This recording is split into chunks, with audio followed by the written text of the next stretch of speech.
atau PDDUK TPT bidang pengajaran. Sebagai seorang dosen, saya telah mengampu beberapa mata kuliah yang relevan dengan keilmuan saya, yaitu keperawatan anak, keperawatan keluarga, dan keperawatan maternitas. Pada kesempatan ini, saya akan memaparkan salah satu mata kuliah yang saya ampu, yaitu keperawatan anak. Mata kuliah keperawatan anak merupakan mata kuliah wajib program studi D3 keperawatan dengan bobot 3 SKS praktikum dengan kode mata kuliah WAT 52724. Dalam kurikulum Outcome-Based Education atau OB, mata kuliah keperawatan anak merupakan mata kuliah yang dirancang untuk menghasilkan capaian pembelajaran yang berorientasi pada kompetensi mahasiswa dalam memberikan asuhan keperawatan yang aman, komprehensif, berbasis bukti, dan berpusat pada anak serta keluarga. Adapun capaian pembelajaran lulusan atau CPL yang dibebankan pada mata kuliah ini yaitu mampu memahami ilmu keperawatan untuk melakukan asuhan keperawatan secara profesional dengan menggunakan pendekatan proses keperawatan. Yang kedua, mampu melakukan komunikasi terapeutik dan menguasai keterampilan dasar keperawatan untuk melakukan asuhan keperawatan kepada klien melalui kerja tim. Yang ketiga, lulusan mampu melakukan pendidikan kesehatan dalam asuhan keperawatan kepada individu, keluarga, dan kelompok sesuai kode etik dan standar profesi keperawatan yang berlaku. Deskripsi mata kuliah keperawatan anak yaitu mata kuliah ini menguraikan tentang konsep dan teori serta praktek atau aplikasi asuhan keperawatan anak pada rentang sehat dan sakit sesuai pertumbuhan dan perkembangan anak dengan memperhatikan prinsip-prinsip yang aman dan efektif melalui pendekatan proses asuhan keperawatan. Setelah mempelajari mata kuliah keperawatan anak, diharapkan mahasiswa mampu menguasai konsep dasar keperawatan anak. Mahasiswa mampu menguasai tren dan isu keperawatan anak. Mahasiswa mampu menguasai anak sehat dan melakukan prosedur screening tumbuh kembang. Mahasiswa mampu menguasai konsep neonatus esensial dan melakukan prosedur praktek neonatus esensial. Mahasiswa mampu menguasai konsep dasar asuhan keperawatan anak sakit dan melakukan prosedur asuhan keperawatan pada anak sakit. Mahasiswa mampu menguasai konsep asuhan keperawatan pada anak dengan gangguan pemenuhan cairan elektrolit patologis dari sistem perkemihan, pencernaan, dan vaskuler, gangguan pemenuhan kebutuhan aktivitas patologis dari sistem persarafan dan muskuloskeletal, gangguan pemenuhan kebutuhan aman dan nyaman patologis dari sistem termoregulasi dan imun. Adapun materi pembelajaran keperawatan anak ini yaitu konsep dasar keperawatan anak, tren dan isu keperawatan anak sehat dan tumbuh kembang, neonatus esensial, asuhan keperawatan pada anak sakit, asuhan keperawatan pada anak dengan gangguan pemenuhan kebutuhan oksigen patologis dari sistem pernafasan, kardiovaskuler, dan hematologi. Asuhan keperawatan pada anak dengan gangguan pemenuhan kebutuhan cairan dan elektrolit patologis dari sistem perkemihan, pencernaan, dan vaskuler. Asuhan keperawatan pada anak dengan gangguan pemenuhan kebutuhan nutrisi patologis dari sistem pencernaan dan metabolik endokrin. Asuhan keperawatan pada anak dengan gangguan kebutuhan aktivitas patologis dari sistem persarafan dan muskuloskeletal. Asuhan keperawatan pada anak dengan gangguan kebutuhan aman nyaman patologis dari sistem termoregulasi, imun, sensori, dan keganasan. Asuhan keperawatan pada bayi resiko tinggi, BBLR, dan hiperbilirubin. asuhan keperawatan pada anak dengan kebutuhan khusus, retardasi mental, Down syndrome, autis, ADHD, dan child abuse.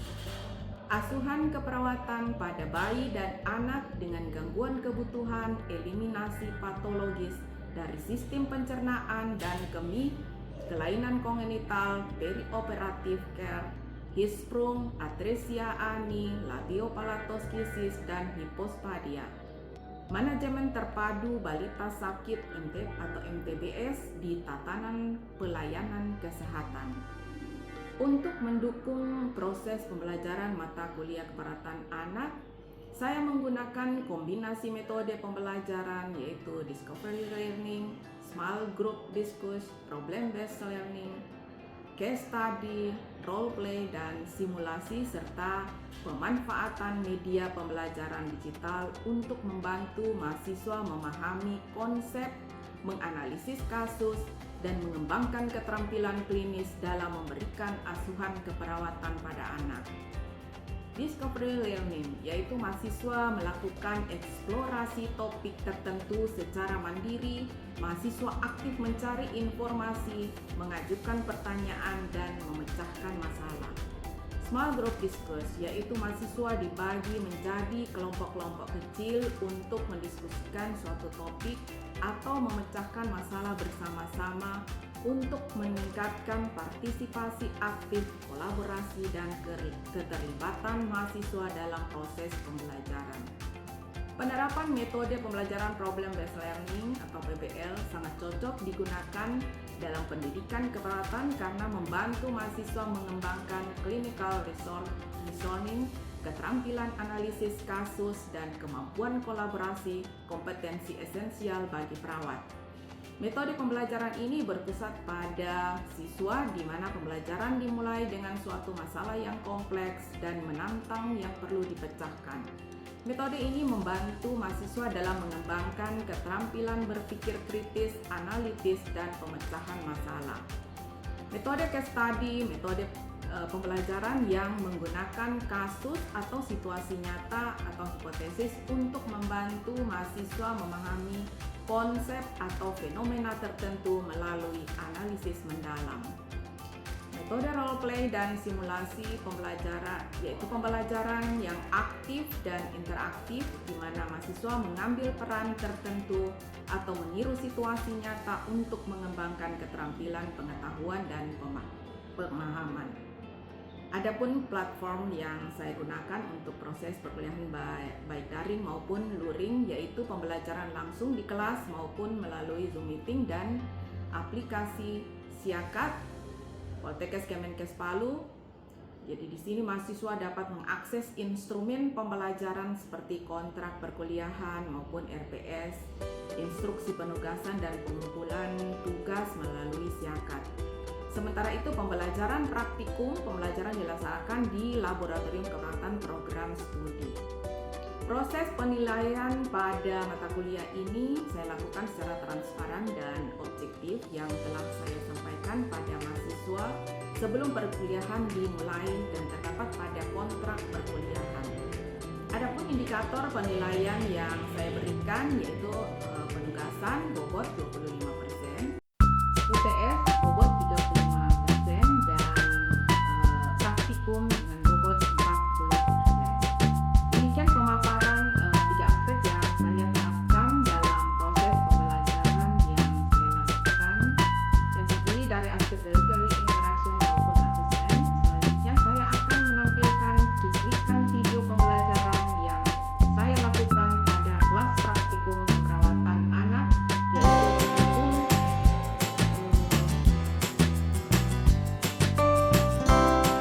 Selanjutnya saya akan menampilkan cuplikan video pembelajaran yang saya lakukan pada kelas praktikum keperawatan anak yaitu praktikum pengumpulan antropometri.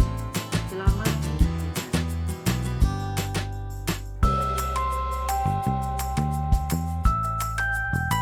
Assalamualaikum warahmatullahi wabarakatuh. Waalaikumsalam warahmatullahi wabarakatuh. Dan selamat pagi. Pagi. Ya, bagaimana kabar?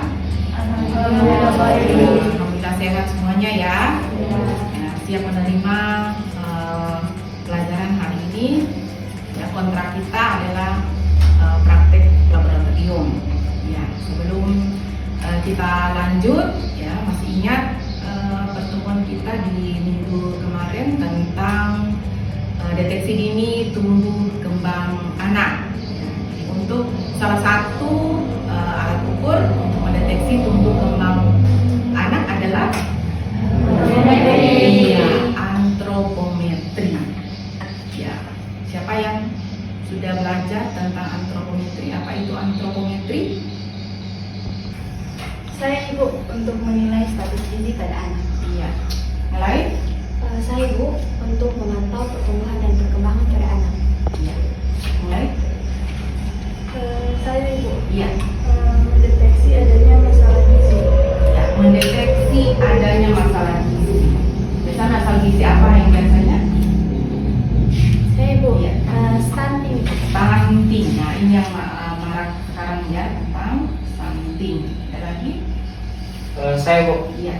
obesitas. Obesitas. Oke. Nah, jadi sekarang kita akan mempraktekkan tentang pengukuran antropometri.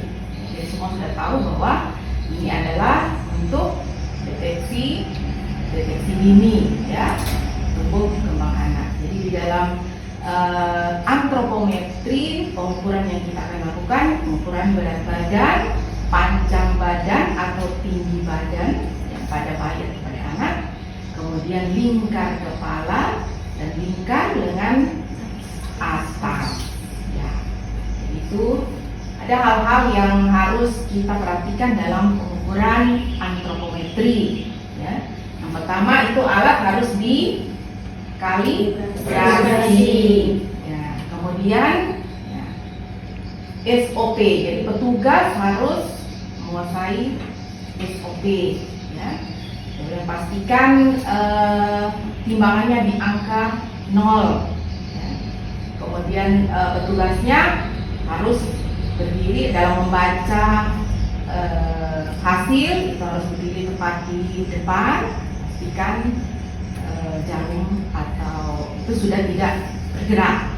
Ya, itu yang harus diperhatikan. Kemudian harus segera dicatat. Ya, baik, kita mulai untuk mempraktekkan. Ya, jadi ini alat-alat yang harus kita gunakan itu timbangan berat badan pada infan bayi atau kalau pada anak di atas 2 tahun boleh pakai timbangan berdiri.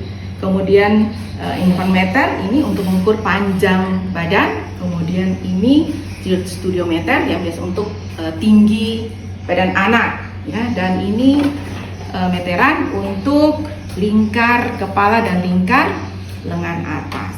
Ya. Jadi itu tak lupa ini buku catatan. Jadi hasil harus segera dicatat. Ya, jadi untuk memulai selalu jangan lupa cuci tangan terlebih dahulu, ya. Jadi cuci tangan ini untuk apa? Untuk apa cuci tangan?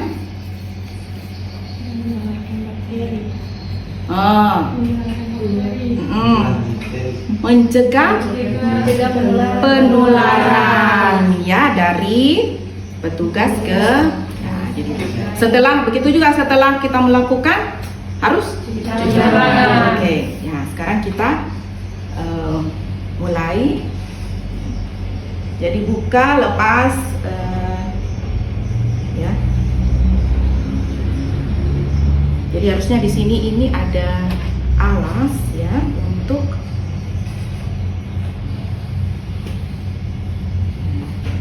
supaya bayinya tidak kedinginan. Ya.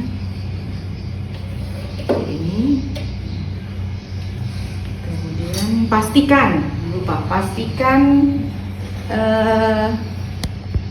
ini di 0, ya. Jadi timbangan pastikan ini sudah di 0, ya. Kemudian kita lepas pakaian bayi, ya. Terutama ini alas kaki, ya. Kemudian bayinya diletakkan di atas, ya. Jangan terbalik, ya.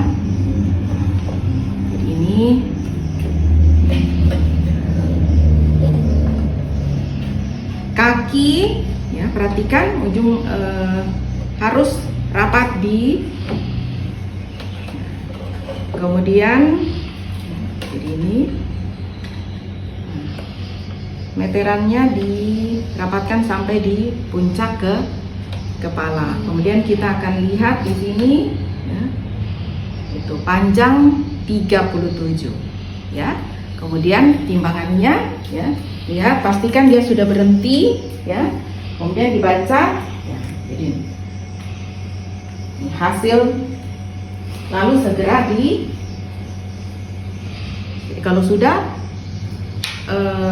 ini jangan sampai bayi kedinginan ya. Kemudian hasil tadi langsung dicatat supaya tidak dilupa ya. Kemudian kita lanjutkan dengan mengukur lingkar kepala dan lingkar lengan. Kesini. Jadi ini lingkar kepala ya. Jadi kita lihat di sini nih. Jadi pas di frontal ya.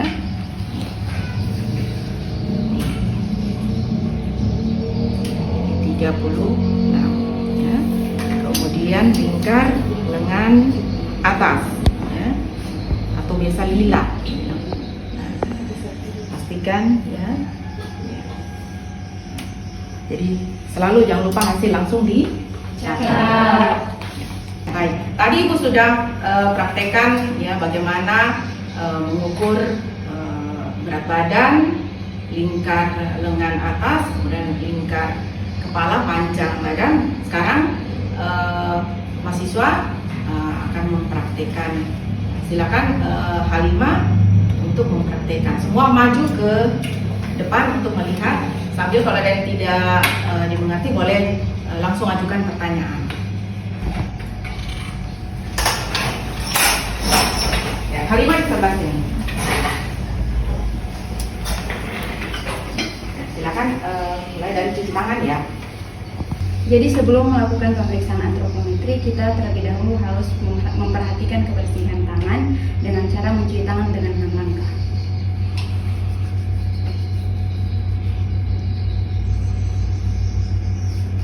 Setelah mencuci tangan, kita langsung mempersiapkan timbangannya dalam keadaan menyala atau dalam keadaan dikeluarkan, dan pastikan timbangannya itu 0.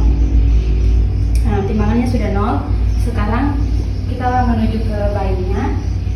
Untuk menimbang berat badan dan panjang bayi, kita harus memastikan pakaian yang digunakan bayi itu dibuka.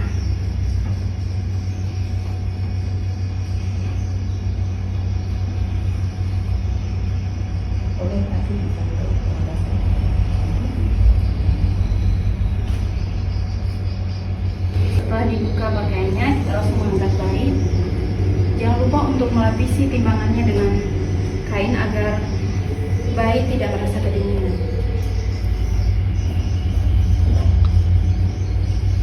Kita letakkan bayinya di timbangan dan lihat kakinya harus sejajar dengan pengukur panjang bayi agar sesuai nanti saat diukur.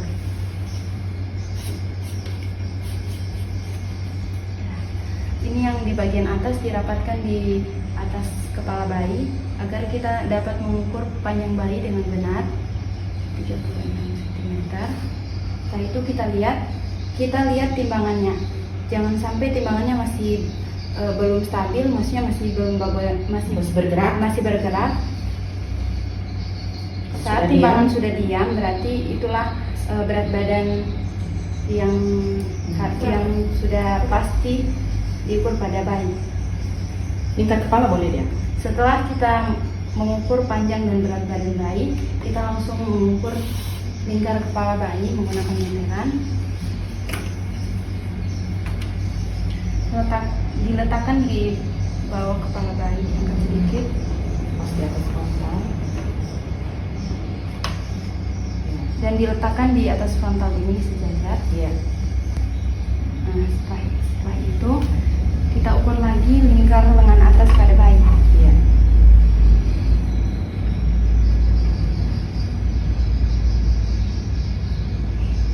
Setelah kita ukur, jangan lupa kita catat semua hasil yang sudah kita lakukan dari pemeriksaan berat badan, panjang panjang bayi dan lingkar kepala atas, begitu juga lingkar lengan atas. Kita catat. Bayinya. Setelah itu kita tindakan bayi, jangan sampai bayi merasa kedinginan.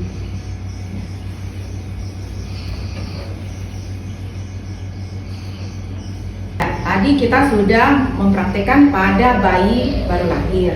Jadi sekarang kita pada anak di atas 2 tahun. Jadi karena anak di atas 2 tahun sudah bisa berdiri, maka kita menggunakan timbangan berdiri ya. Jadi pemeriksa harus berada, kalau membaca harus berada tepat di depan. Kemudian untuk mengukur tinggi badan menggunakan studiometer ya. Jadi ini anak sudah bisa suruh berdiri di sini. Jadi kita langsung praktekkan. Silakan Widi maju. Ya, coba naik. Ya.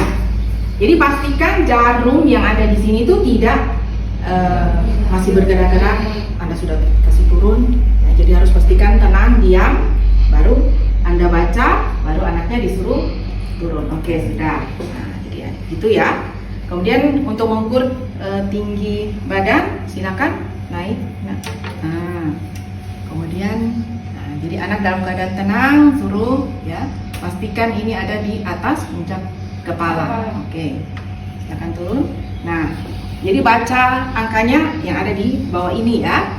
Nah, jadi bukan yang ada di atas. Oke, bisa praktek? Bisa. Oke, silakan, Ebi, coba praktek. Oke, untuk anak 2 tahun menggunakan timbangan berdiri dan studiometer. Boleh teman satu orang untuk membantu saya? Pertama-tama kita suruh anaknya untuk berdiri di atas timbangan berdiri. Lalu setelah itu setelah jarum timbangan berhenti, kita sudah tahu berapa berat badannya, kita suruh turun. Nah, setelah itu kita arahkan ke studiometer untuk mengukur tinggi badan anak. Setelah itu kita sesuaikan dengan ujung kepala pada anak. Setelah itu kita suruh untuk anaknya turun dari studiometernya dan kita lihat berapa tinggi anak tersebut. Ya, setelah tadi kita sudah praktek pengukuran antropometri, barangkali ada yang masih belum paham atau ada yang ingin ditanyakan, silakan. Barangkali ada pengalaman di luar di mana mengenai pengukuran. Ibu, saya mau bertanya. Iya. Kan lalu ada praktik di rumah sakit. Saya temukan biasanya tuh terjadi ada anak yang melakukan pemeriksaan di rumah sakit. Jadi diukur berat badannya itu 18 kg. Dan ditanya ternyata 1 minggu sebelumnya dia ada melakukan pemeriksaan posyandu di puskesmas. Dan berat badan itu 16 kg, lebih rendah daripada yang di rumah sakit. Itu biasanya kenapa bisa beda begitu Bu, dia punya berat badan diukur? Ya, ini pertanyaan sangat bagus. Ya, barangkali ada yang punya analisa kenapa sih baru 1 minggu ditimbang di rumah sakit naik 18 kilo, setelah di posyandu ternyata cuma 16 kilo. Kenapa? Ada ya? Iya. Seperti yang Ibu bilang tadi, yang pertama itu tidak tervalidasi. Iya. Tidak sesuai SOP juga itu, dengan tugas pemeriksaan itu berbeda. Oh ya. Jam sorry ya, jadi yang biasanya ya kadang-kadang cuma hitungan jam saya timbang di lab, artinya tidak pasti sendiri, makanya itu memang selalu atau sering terjadi yang pertama awalnya tidak tervalidasi, kemudian periksa orang yang berbeda, kan? Itu beda, jadi kita tidak menggunakan SOP yang benar ya. Jadi mungkin dia membaca hasil dari samping atau dari yang satu dari depan ya. Sehingga kalau dari samping biasanya kelihatan oh naik ya, itu ya karena faktor yang bisa mempengaruhi perbedaan hasil. Jadi semoga praktek ini menambah kita mendapatkan